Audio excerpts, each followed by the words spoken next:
how to quit any vice that you might have at this moment. I'm somebody who's had tons of addicting vices throughout my young life, especially during my adolescence phase, which is when the brain is still developing. And when you're in your adolescence phase, if you're addicted to anything at that point, it just makes it that much more addictive. I'm going to give you every tool, mindset, and actionable step that I used in order to curb all my vices. This video is literally just for the younger version of you, Kane. And in the future, like everything you did from the point when you were 16, a dumbass, to now, 21, and like not addicted to anything, I'm gonna compile it all in this video and hopefully I can help you out, bro. Everything that we've quit includes vaping, smoking cigarettes, porn, video games. You had a little drinking phase, and it's official to say that you don't smoke weed anymore. You're no longer a pothead. In order to break all that and quit all that, I'm going to take you through the journey, all right? So, the first thing to do is we're going to start off with the prevention side of things because prevention is stronger than any solution I could give you. So, my first point is going to be the people around you with bad mindsets. I'm going to give you after a mindset that literally differentiated you from your friends and stopped you from going down the same slope that those niggas went down. So, the first point, people around you with bad mindsets. If you hang around druggies, you hang around a bunch of gamers, you hang around a bunch of potheads, guess what you're probably going to be? A druggie, a gamer, a pothead. Freshman year, Kane, all your friends were literally smart. You found some smart friends and you were all like, 3.5 and up. It literally just took one dumbass who had no goals, no ambition, and was like literally addicted to some hardcore shit when he was like 15 to change all of your mindsets. Not only change your mindset to seek pleasure through vices, but also change the friends around you to start thinking in the same way. And then the whole group just kind of started compounding on each other with this new pleasure seeking mindset. Simply do not hang around people with no goals. Like, if you're a pretty smart guy and you have something going on for you, if some dickhead who's fucking smoking weed in freshman year and like has zero goals is walking up to you, you literally have no business hanging around that person. And literally, Kane, your childhood best friend quit fucking with you in high school because you smoked weed and vaped. You got a little bit offended when he said like, "No, I'm not trying to hang around you. You do bad things." You got so offended, but truth was he was literally just looking out for himself in his pursuit of goals because he was trying to get on varsity football, he was trying to get on varsity basketball, he was trying to graduate and go to college. You Once you started smoking weed, all any ambition you had literally went out the window. So he made the right choice by not fucking with you because like the two of you, your goals did not align. He decided to prioritize his goals over his friends, which is what you needed to do, Kane, because you had goals at one point in time, but then, you let friendship become a more important thing. Friendship with like really bad people. Friendship with vice buddies. These aren't friends. These are drug taking partners. And most of the friends that you're hanging around in your early life, like I said, people with bad mindsets, they're just vice buddies. You're literally only hanging out to simply just like smoke weed or fucking vape or just play video games together. You're literally hanging out just to do bad habits that aren't adding any value to your life. As an actionable step right now that I want you guys to take, if you believe that you have that one friend, you're like, oh fuck, I think I actually have a vice buddy. Like we only hang out and smoke weed together. The actionable step is to like call up your friend, call him up and be like, "Hey, bro, come over and let's hang out." But whatever you guys normally do, I need you to tell him that that you guys need to find something else to do. Once you do this, one three things is gonna happen. They're gonna hear that you want to hang out but not smoke weed, and then they're gonna be like, "Oh fuck that, I don't want to hang out then," and then they're not gonna show up. Or you guys are gonna hang out and you're gonna realize that you actually hate this person. Like you don't have fun with this person. You're only having fun with this person for the fact that you two are smoking weed together. And then the third thing that could happen, which is what you want to happen, is you two are just gonna hang out and have fun without smoking weed, without playing video games, without fucking doing some weird shit. I don't know. That's when you'll know if they're truly your friend or if you kind of got to cut them off. An example I have is out of all my friends who graduated high school, only only one of my friends graduated high school with me out of like every single friend that I had. Me and him still hang out a lot to this day, but I mean, he still likes to play video games. At the beginning of this year, I decided that I was going to quit playing video games and better my life. I kind of like, I started this off as an Apex channel, and then now we're making self improvement content. I was really trying hard to quit playing video games, and he called me up one day. Was like, "Hey, bro, you want to hang out? Let's hang out. Let's do some shit." And I was like, "Okay, yeah, I'd love to hang out with my best friend in a minute. Like, it's been like a while." So he came over. He brought his Xbox, his TV screen, like he brought the whole setup, and we set it up and we sat there and we played UFC for like a day or two straight.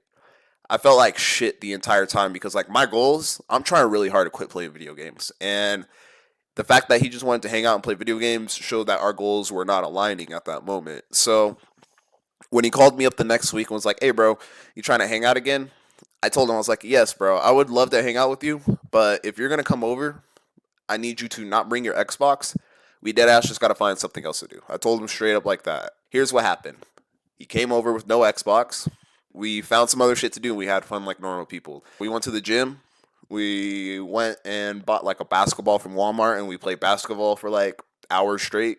We went to the shooting range. We shot some guns together. We found some other shit to do, and that's how I knew. I was like, okay, this is actually my friend because like we don't need to just play video games or smoke weed to have a good time. That's the first actionable step. If you have bad people around you, you need to weed those motherfuckers out. And the best way to weed them out is to literally tell them to hang out and you're going to do something else. And if you two hate each other, that's not your friend. It's got to be like a mindset that kind of differentiated yourself compared to all your friends that did not go on to graduate high school and are actively not doing shit with their lives right now.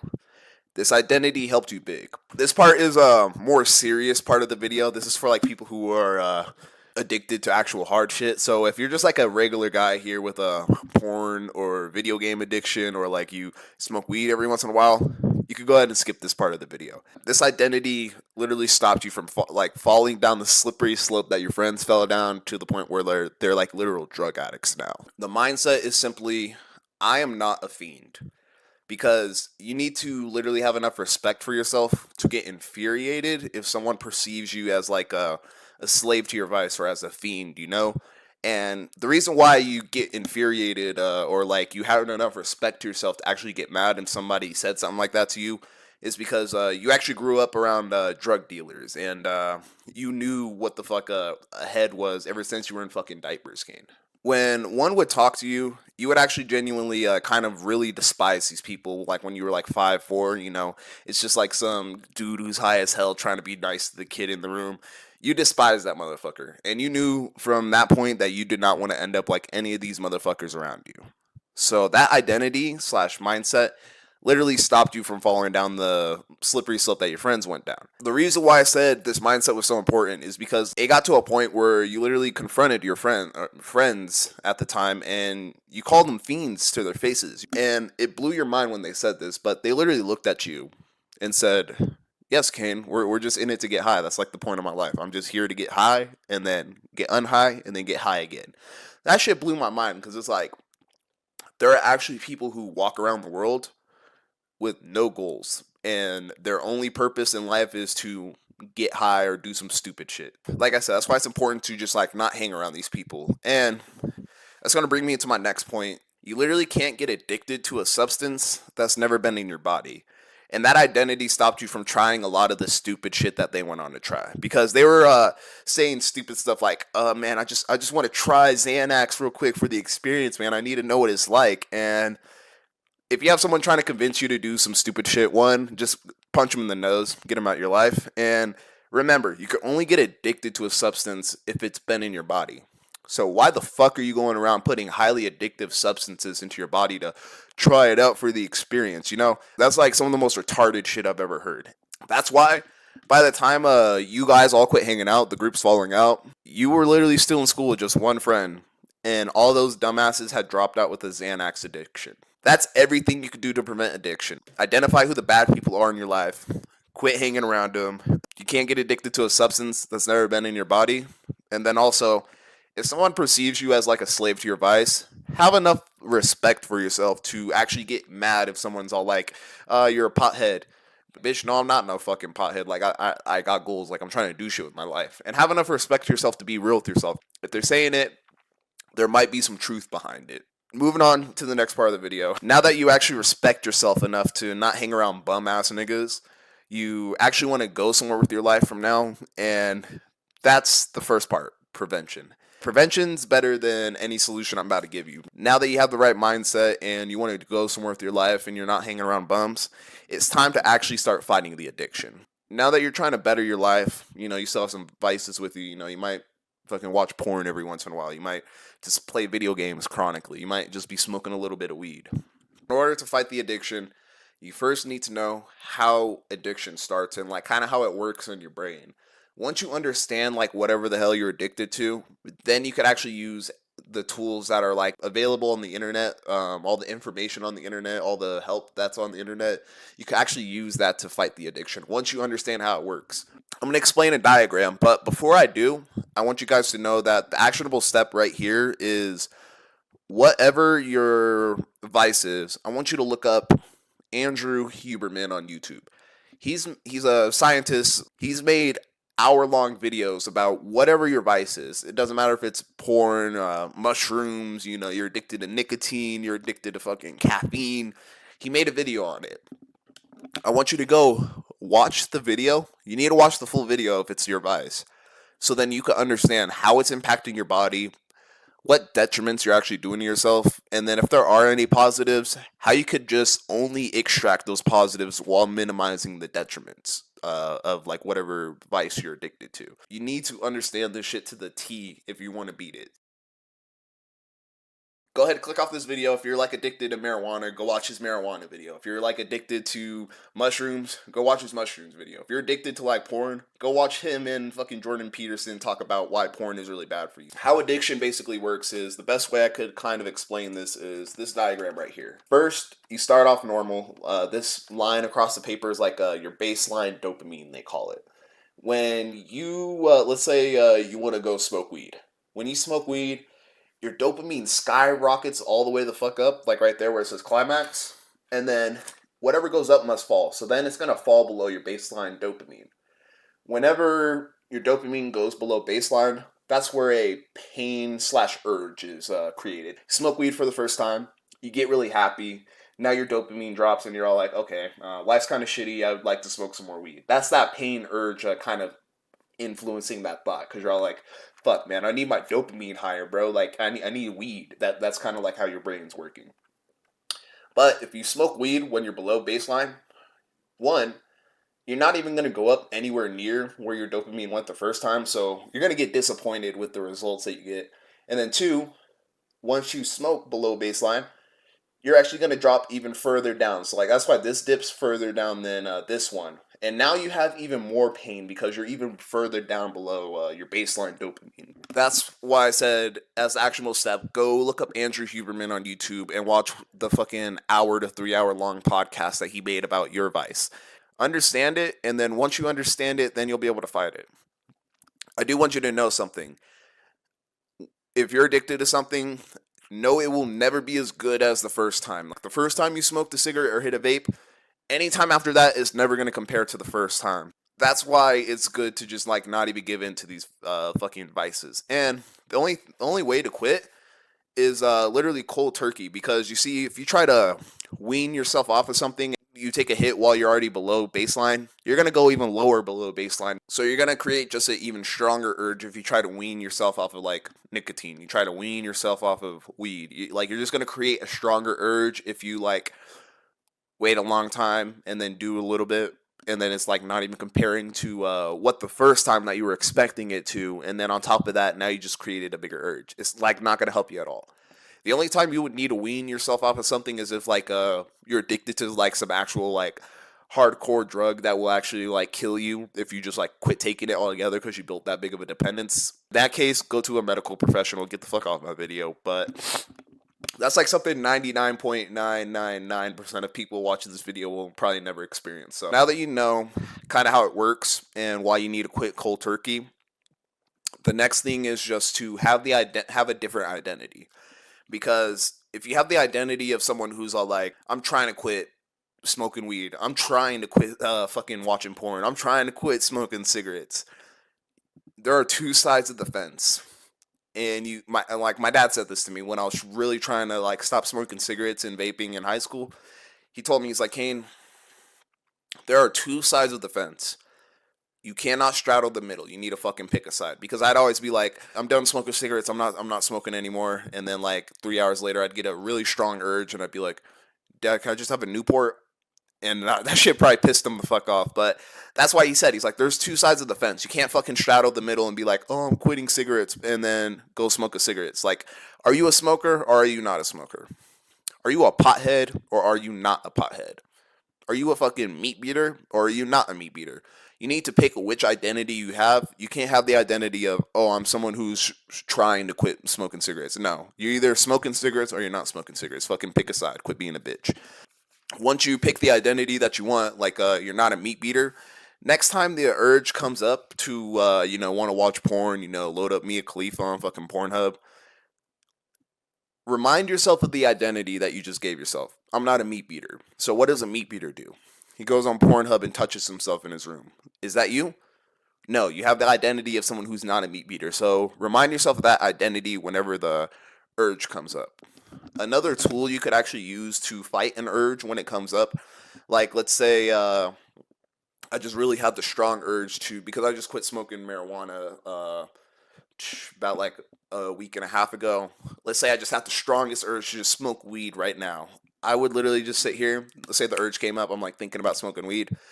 Just go, no, no. Say it firmly and say it loudly. That's going to be you communicating with like the subconscious part of your brain that wants the thing. That's the conscious side of you communicating with the subconscious and telling it to pipe the fuck down. Telling that urge to shut the fuck up. Just firmly say no. I know it sounds a little weird, you don't want to be some guy who's just screaming, no, no, no, no.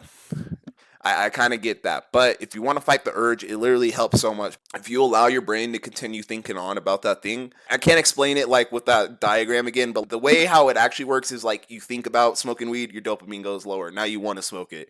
And then let's say like, okay, now you're grabbing your pipe. Your dopamine's going to go lower and you have a bigger urge to just want to hit the weed. So literally by just saying no firmly, you're going to break that cycle and communicate with your brain instead of allowing it to go further and further down the dopamine hole until you get that spike that like brings you up and then right back down even lower than where you were. Remember that. Just say no. And I know literally just say no. All right? The next thing is if you do give in to your vice, I just want you to know that one, you're going to be disappointed. Not because like you failed yourself, but you're going to be mad that it was not as good as what you were expecting. And two, it also just created a stronger urge than what you had before. So if you do give in, don't beat yourself up. When I was quitting nicotine and I was like around all my friends and lunch, it's like a real social time. Like literally the whole school, we'd all go to the park across the street. There'd be blunts going in rotation. Everybody's passing a vape around. I would never walk away from that group thinking that I was disappointed in myself or mad at myself because I did not hit a vape. I wouldn't walk away and be like, fuck, man, I had a chance to hit some vape and I didn't. Like, no, I never had that thought. In fact, when I walked away and I did not smoke vape for that lunch, I would actually have a huge sense of pride because it's all like, that shit doesn't have a fucking hold on me. You feel way more prideful, and the feeling is 10x better than any feeling that you're going to get from giving into your urge. Learn to say no, and you're going to get the biggest feeling of pride and dopamine release once you actually realize that you overcame the fucking urge. If you do give in to it, don't beat yourself up, because like if you beat yourself up, you're not doing yourself any good. Like crying and bitching and like moaning isn't going to get anything done. So let's say like you did give into it. What you actually can do instead productively is, this is a tool you could use to help you fight your addiction, by the way.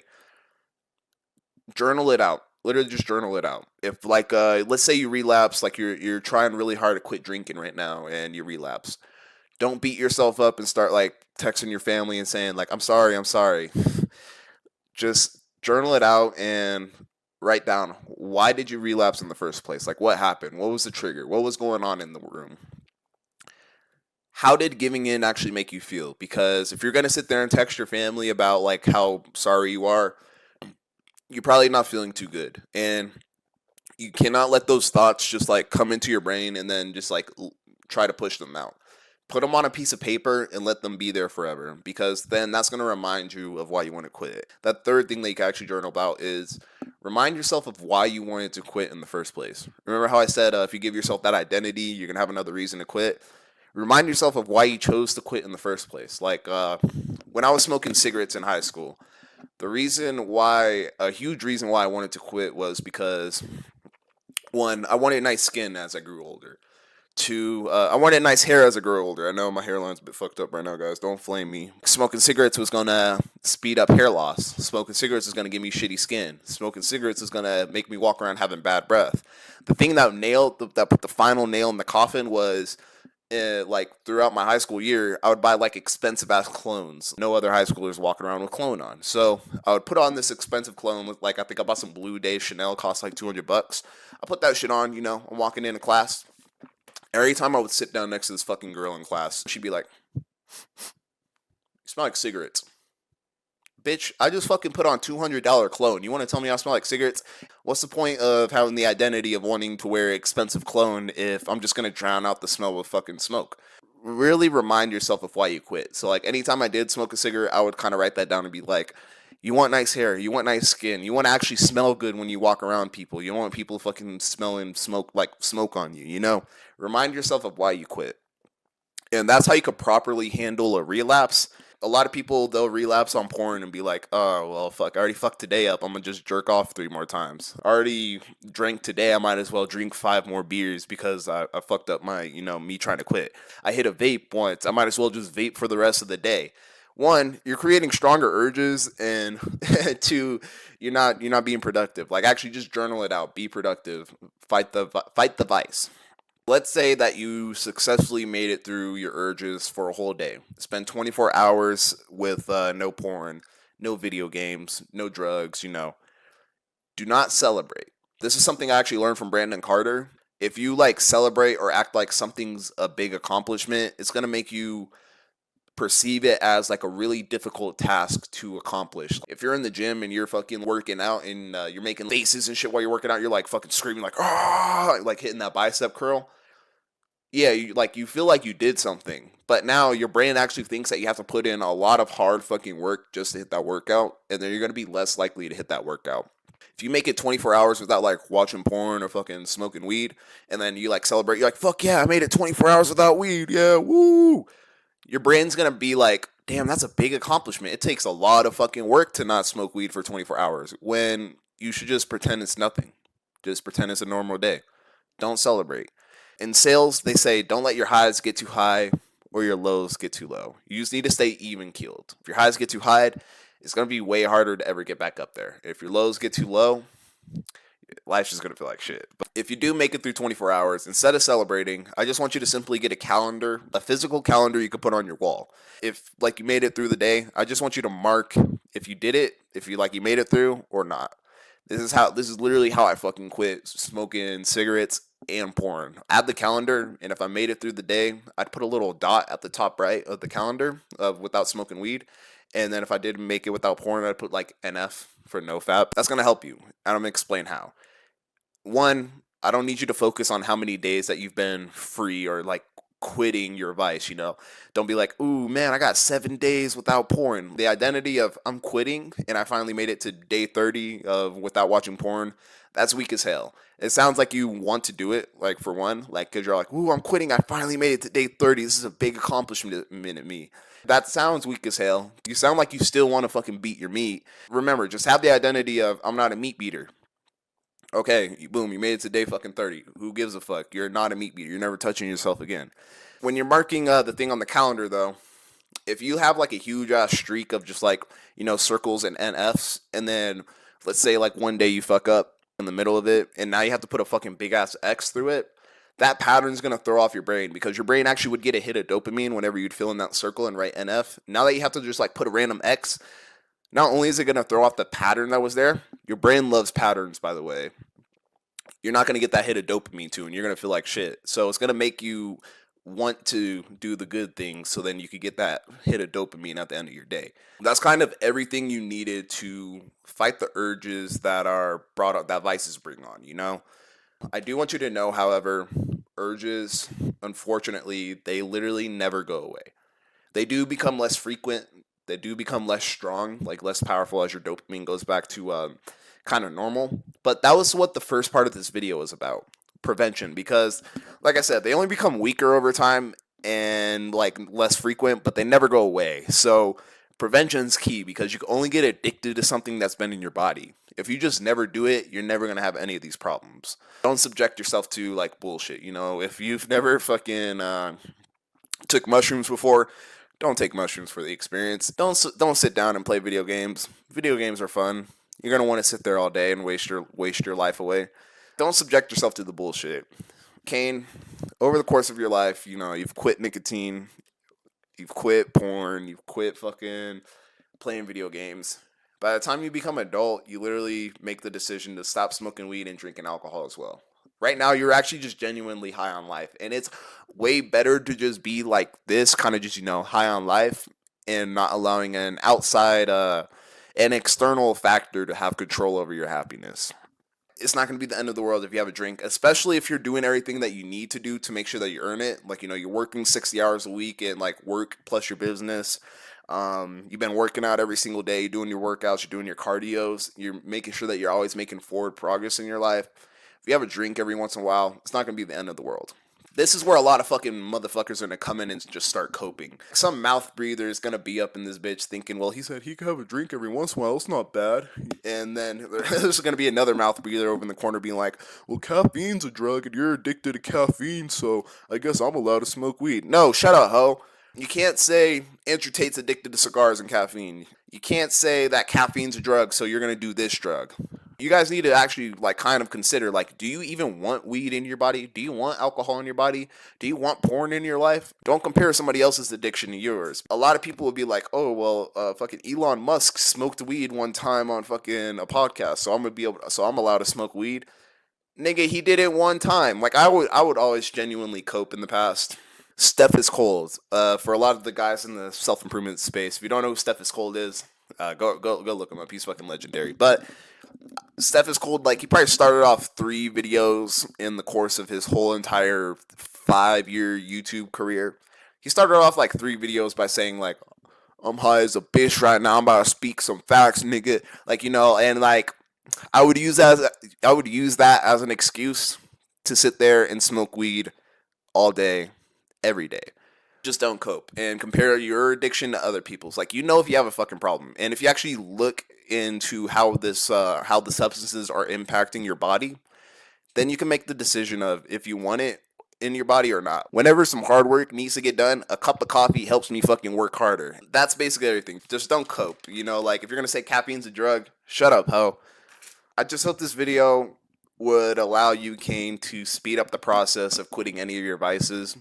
16, 17, 18, 19, even 20-year-old you, even though you're only 20, you've been 21 for like 2 months.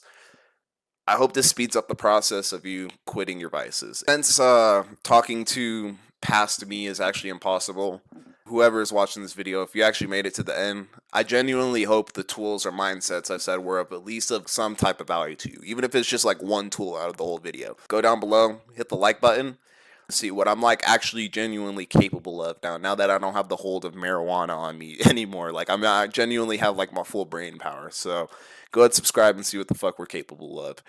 Do something productive today. Go watch the Andrew Huberman video if you're addicted to anything, and I'll catch you guys up later. Peace out.